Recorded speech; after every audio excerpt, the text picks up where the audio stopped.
Hi, Tziporah here. In this video, I'm going to be talking about favorite person, or an FP, in regards to borderline personality disorder. As a recovered borderline, I'm going to talk about what is an FP, what is the need for an FP, and how to overcome these unstable relationships. And at the end of the video, I'm going to be sharing with you my past experiences with FPs, which was a little bit out of the box. I will also share some important things that are needed to overcome the need for an FP, so make sure to watch until the end of the video. If you have something on the topic of favorite person that you would like to share, please share in the comments below. So what is an FP, or favorite person, in regards to borderline personality disorder? An FP is essentially an imbalanced relationship where the BPD person clings to or is obsessed with someone. This could also even be to the almost delusional point of interpreting or wanting the relationship to be something that it is not. The FP relationship is basically made by the BPD person without conscious awareness. It is a subconscious drive for attachment. It is created through idealization and often involves devaluation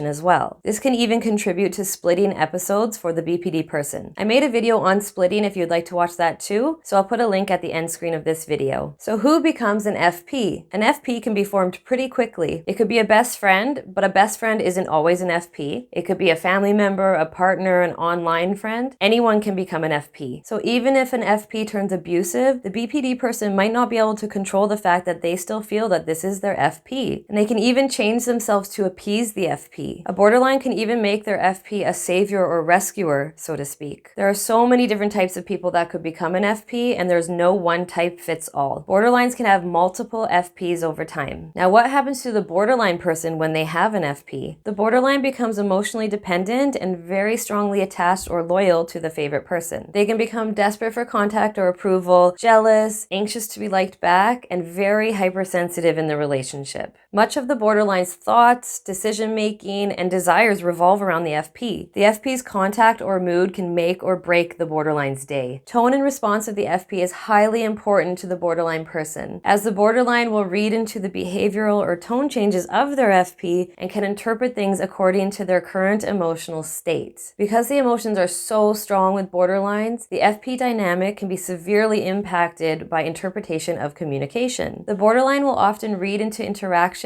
to the point of distress or panic if they feel like something is going wrong or they're losing their FP, which, as I mentioned before, can also cause a splitting episode. The impact of this relationship imbalance can even cause the BPD person to experience suicidality or self-harm if they feel like they are losing their FP, or if they've lost their FP, or if they feel like something is going wrong. There are varying levels of emotional severity or how each borderline might react to real or perceived issues with their FP. Why do borderlines have FPs but other people don't? There are many underlying reasons behind this, so I will mention some. An unstable sense of self or diffused identity contributes to the need for an FP. This is because the FP's existence completes or adds to the borderline sense of self. Like, if the FP is good with me, that means I'm doing good, and this stabilizes my diffused sense of self. Abandonment anxiety and codependency issues can also contribute to the need for an FP. This is why that external validation of the favorite person can affect the BPD person so severely. The BPD person has an imbalanced view of the relationship due to their idealization of the FP and what they need to feel better inside. There are a lot of cognitive distortions or communication difficulties with borderlines, and they will often make sense of relationships on their own without seeking clarification. What's it like to lose an FP? Losing an FP can feel like betrayal, abandonment, devastation, emptiness, even to the point of suicidality or self-harm. It can also cause obsessive reminiscing, grieving, resentment, or severely missing the FP. Losing an FP is very likely to re-traumatize or recreate that abandoned child feeling, which is so easily triggered in the borderline person. So now I'd like to share with you some of my FP experiences. So my FP relationships have changed over time. They have involved a best friend, a guy friend, an online friend, for example. So I never felt suicidal, but now if I look back to my first boyfriend, who I probably unknowingly made my FP, I see that I became very insecure, and this involved a lot of self-harm. With the other FPs I've had, looking back, I noticed that I was parroting them, wanting to be like them, and always trying to interact with them. Also finding ways to get that reassurance that the relationship still exists in the way that I wanted and needed it to. With my anxious attachment style at the time, I nor my FPs were aware of what the relationship was doing for me. Looking back now, I can see that they were probably very confused, especially in the devalue stage. Because I had a very strong splitting behavior style, I was easily able to drop and devalue my FP. FPs. Whereas I know many other borderlines can severely struggle with separating from the FP dynamic. So what can a borderline do to overcome the pattern of turbulent FP relationships? It is essential to establish a healthy and secure attachment style. Also, gaining a stable and positive sense of self will take away that need for someone else to complete your self-identity crisis. And of course, self-confidence and self-reassurance is very important also. I hope this video has been helpful. Don't forget to subscribe to the channel for more of this informative content. Thank you so much for watching. Take care of yourself and stay gold.